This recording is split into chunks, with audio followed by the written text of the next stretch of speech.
The ideas expressed in the following presentations are those of the speakers and do not necessarily reflect the views of ACI or its committees.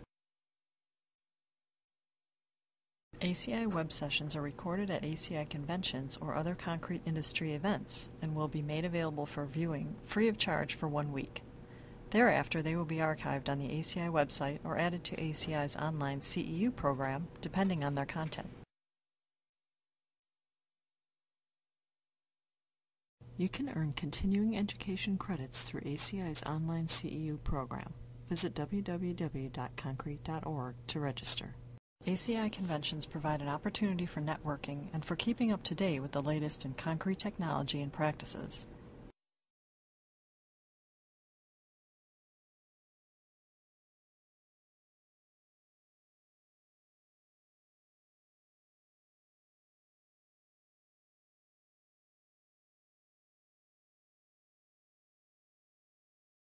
All right, our fourth presentation will be by Shiraz Tayabji, and it will be on current considerations for long-life concrete pavements.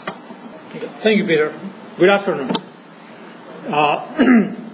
My presentation is going to be providing a broad view on considerations for long-life concrete pavements. The first three presentations were somewhat what I would call focus on specific topics. I'll be providing a very broad brush on things we need to consider if we want to achieve long-life concrete pavements. There are, of course, many items that need to be considered or can be considered. I'm just going to focus on 3 design considerations, 3 construction considerations, and if time permits, on 1. I have a reputation of having too much material for presentation. I end when somebody tells me to end, especially in this case, Peter.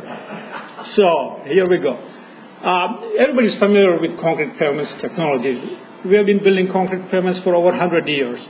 Over the last 60 years or so, since the interstate construction days, we have made a lot of progress in both design, construction, and managing the rehabilitation of the concrete pavements.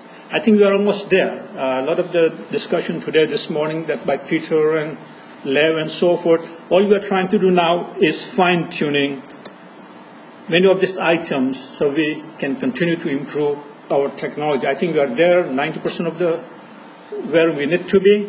But basically all of these improvements have resulted over the years from improvements in design, construction materials, and restoration technologies. Now, one of the things I would like to point out that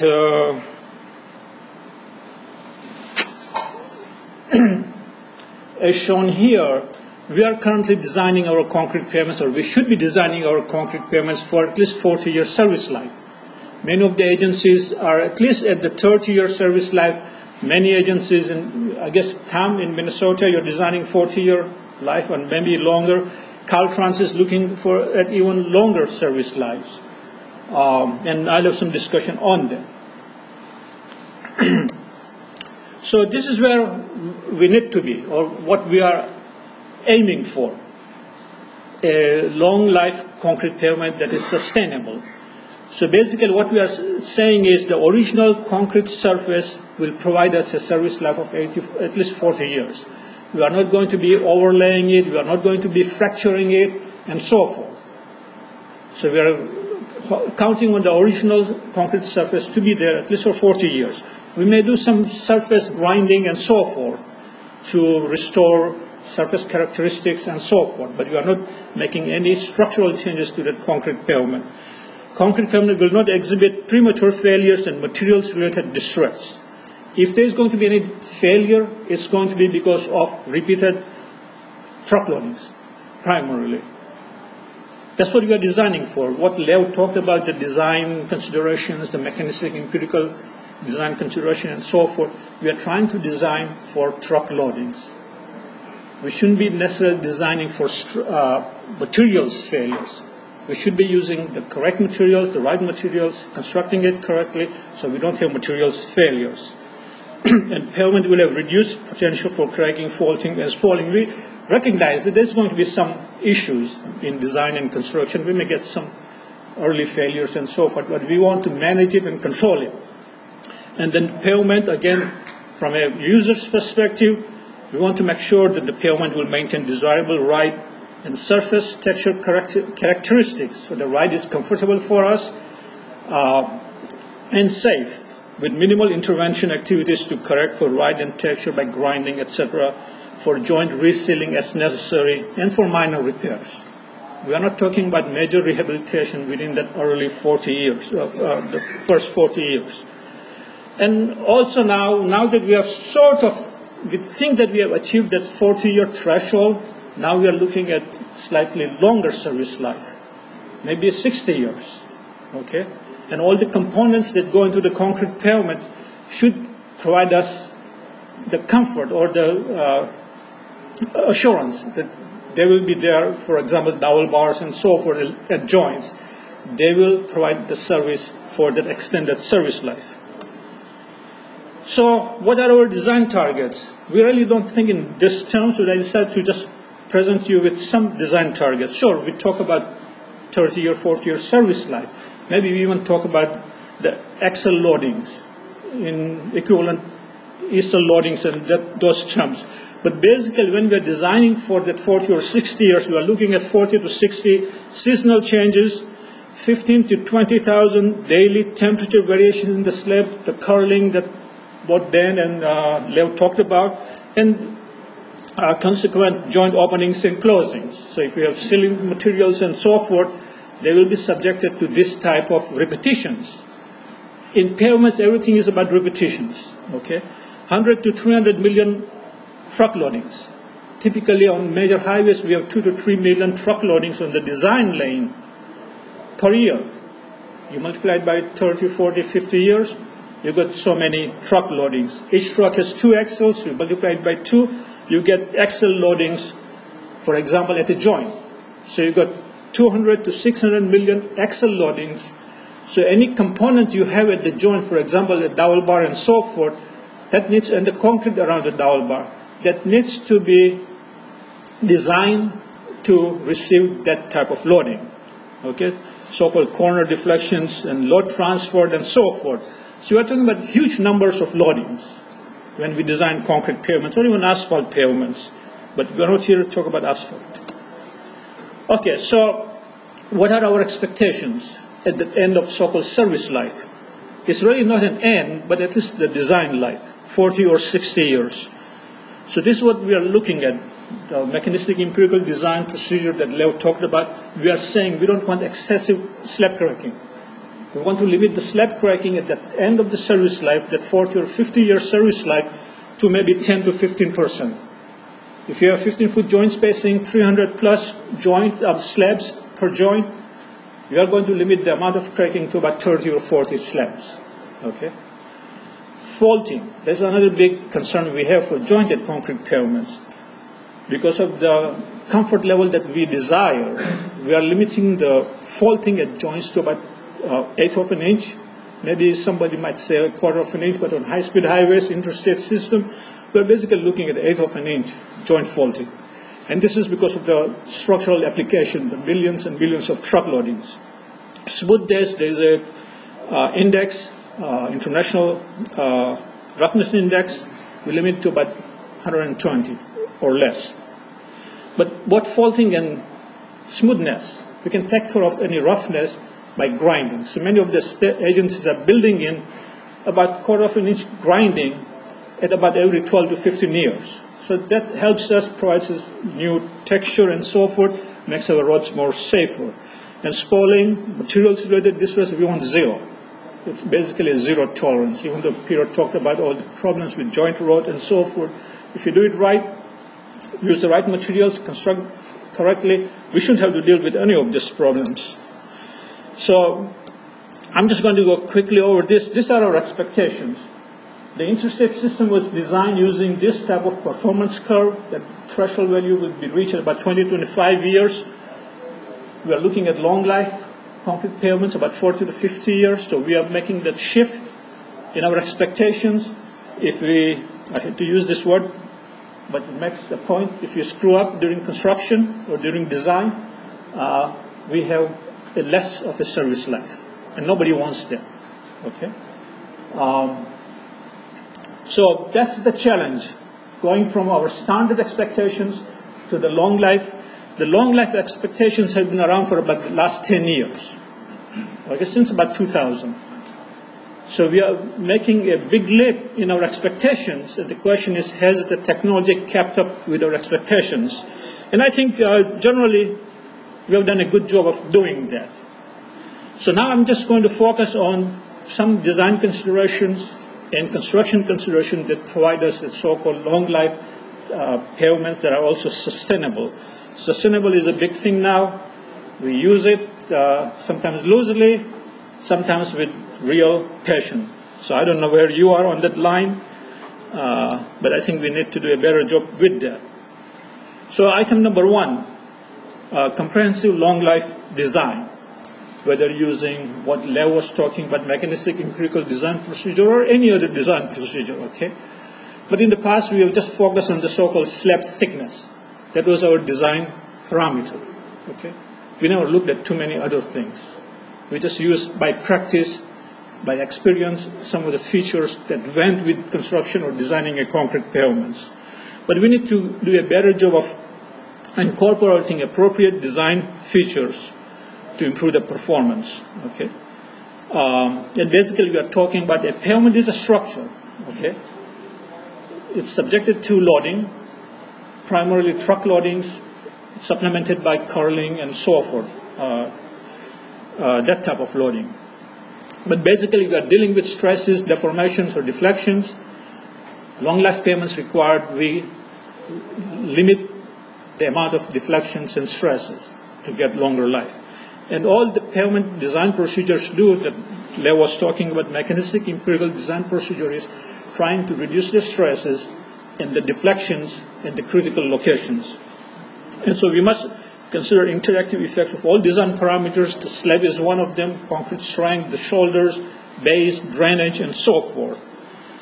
And of course, use locally available and recycled materials to account for sustainable designs. Okay, so this is what Lev was talking about, the mechanistic empirical design procedure. This procedure has been approved by AASHTO, and many state agencies are implementing it. Many have them already implemented that.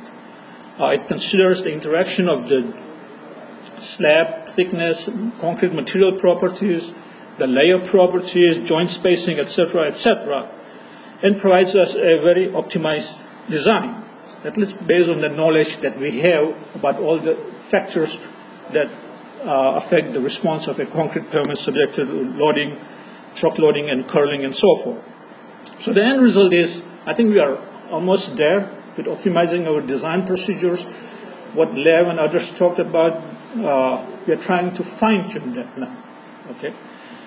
So the end result is more cost-effective and reliable designs, and hopefully more sustainable designs as we consider recycled materials, local materials, maybe optimize the thickness of the slab itself to reduce the volume of concrete that is being used. And of course, we have no more excuses to make design errors. Some simple changes in approach to reduce concrete volume to make our designs more sustainable, okay, without compromising performance. Reduce slab thickness, okay. Improve. We have a habit in the U.S. of taking the support condition as it is without doing too much work on it, and then account for the poor support condition by increasing the thickness. That has been our old mentality for many, many years. In Europe, they improve the foundations and have a lower volume of concrete or less thickness of concrete. We build 14-inch pavements on our interstate. The Europeans at the highest, heaviest volume in Germany, Austria, and so forth, they only build 10 or 11 inches, but on an improved foundation. We can use widened lane, shorter joint spacing, and so forth. I don't want to get into some of the technical details. Definitely no equations, okay, Dan, on this presentation. Okay. Reduced materials. We are using 12 dowel bars per 12-foot lane, dowel space at 12 inches. Somebody came up with it maybe 60, 70 years ago. There's really no rational basis for that. Okay, maybe it sells more dowels. You can, in the old days, we used to construct dowel baskets, and maybe it was easy to space dowel bars. Based on analysis we have done, you only need 8 or 9 dowel bars under the wheel path. Okay. The reason I'm stressing this is now we are going, and I'll have a slide later on, is we are going to some more exotic dowel bar materials. Okay. They cost 3 or 4 times more than the epoxy coated dowel bars. So we need to start looking at some places where we can make the reduction in cost without affecting performance. That's what I'm talking about. We are not going to sacrifice performance. We are just trying to optimize what we do. Other changes, two-lift construction where you got good concrete at the surface, 3 or 4 inches, and recycle or lower locally used aggregate concrete in the lower lift. Okay, we know the technology can do that. Joint load transfer. Typically, this is joint spacing, 15-foot joint spacing on jointed concrete pavements. We are not talking about continuously reinforced concrete pavements here. Load transfer, now we are looking at 40 to 60 years. Okay.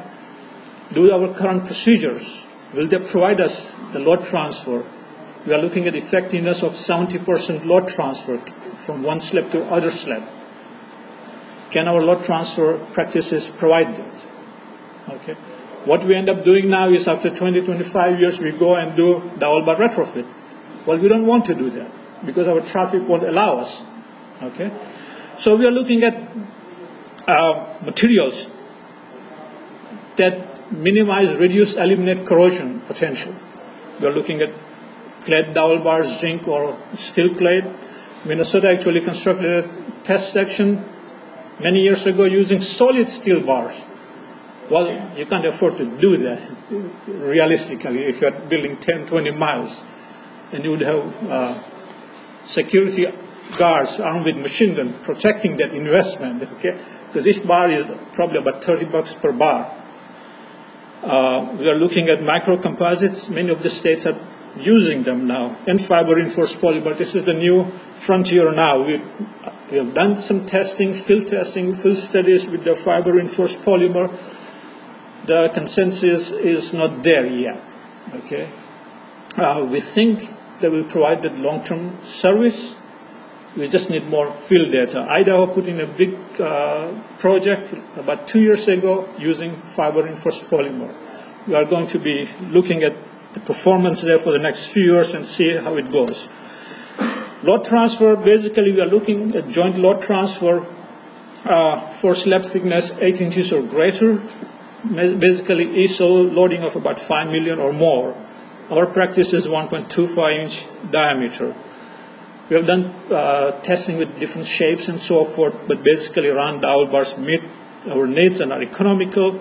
We want to maintain load transfer effectiveness of 70%. As I mentioned before, we don't need some of this middle dowel bars. We don't have traffic going over it. And some of the highway agencies people say that, well, if we do future lane closures and so forth, we may have traffic going over the middle. But if it goes over the middle of the slab, it's not an issue at all. Okay, that's what this one shows. Basically, these are 12 dowel bars spaced at 12 inches. This is the edge of the pavement. If the axle trucks go along the pavement, basically the end dowel bar carries about 3,000-pound load. It's very simple. I don't want to go through the computation, but basically just accept the fact that the end dowel bar carries over about 3,000 pounds. If we keep a widened lane, 2-foot widening, or force the trucks to go 2 foot away from the end, we basically have this response in the green. And the dowel bar, the critical dowel bar is carrying only 1,000 pounds. We can take many chances now with load transfer. Okay, the load transfer doesn't become as critical. We can spread out the dowel bars, use smaller sized dowel bars, etc., etc. So that is a place where we can optimize some of this. Support condition drainage now. Okay, the U.S. approaches do the best we can with the existing support condition. Maybe use what we refer to as, and the industry like to refers to as subbase. Okay. European approaches I mentioned before start with a good foundation, and then you can optimize your slab layer or slab thickness. We must construct better support. Cannot undo poor support in future rehabilitation activities. We need non-erodible base, prevention of pumping, etc., and drainage, which I'll be talking about. Stiffer support, reduction in slab stresses, deflections. That's what we are trying to do with our design. Okay, even though we don't see the stresses and deflections when we design, that's basically what the design procedures do. And provide stable and uniform construction platform to allow a better concrete surface finish. And we have to make this switch. As I mentioned before, for some reason we keep referring to the layer under the concrete slab as a subbase. The subbase is a lower quality material, okay? If we think that we can place concrete on lower quality material, we'll continue to do that. And we never get that good support condition. If we start referring to the layer under the concrete as a base material, we know we need to have a good quality material when we use a base. If we make that mentality switch, I think 50% of our work is done. Base type selection, I'm not going to go through this, but that's very important. Okay, we need to focus on that. I'm not going to read through it again. I'm going to run out of time. But basically, we are looking at the use of stabilized bases for long life concrete pavements. That provides us a stiff base, reduces deflections, and so forth. We are looking at asphalt treated, cement treated bases, lean concrete base. California is one of the few states that likes to use lean concrete base. Most of the other agencies have given up on it. And permeable base. Okay, subgrade drainage. Many people have talked about it here, water coming in from bottom up. We need to pay more attention to it, of course, for a reason other than the concrete durability. We just don't want water to be in the system, period. It weakens the foundation, it affects the concrete durability. So we need to rapidly remove water from beneath the pavement structure and, of course, from the surface also. We are looking at reasonably stable porous layers, not necessarily overly porous, but reasonably stable. I like to use daylighted permeable base instead of the edge drainage system, okay? Because we don't have to worry about cleaning up the outlet pipes and so forth. Quickly, construction consideration, I'm just going to go fly over it. Construction call is key in achieving long-life concrete pavements. We need to make sure our specs are well-defined, requirements need to be well-defined and can be measured and are not arbitrary. If you cannot measure a requirement, we shouldn't be specifying it. It creates lots of problems in the field. Okay? Quality must be built into a project. This is for a contractor. It's not a hit or miss proposition. And for owners and engineers, we must realize owners should not expect more than what is specified. And contractor may not deliver more than what is specified. There is always that cost item. If you want something, you better pay for it. Okay? Rear rollings, a good friend to many here, always likes to say, poorly designed pavement but well constructed will outlast a well-designed pavement but poorly constructed. Okay? This is our concrete mixture. This very generic. Okay, I know, Peter. Okay. This is all in the presentation. Okay, and Peter mentioned about the joint rod problem. I'm not going to get into it much more. And this is mom and pie, apple pie, business, contractor process. Just make one point. This is another issue in the field. Okay, contractor process control. What we are trying to achieve is the contractor should not place marginal material or practice marginal construction techniques. And I have a favorite quote. We accept that problems can develop during construction, but it cannot be all day long, every day. Okay? If a marginal material is getting into the system, they need to stop paving, correct the problem, and we don't want to continue with placing marginal materials or using marginal construction techniques. Contractor must have his process under control, and that's it. Thank you.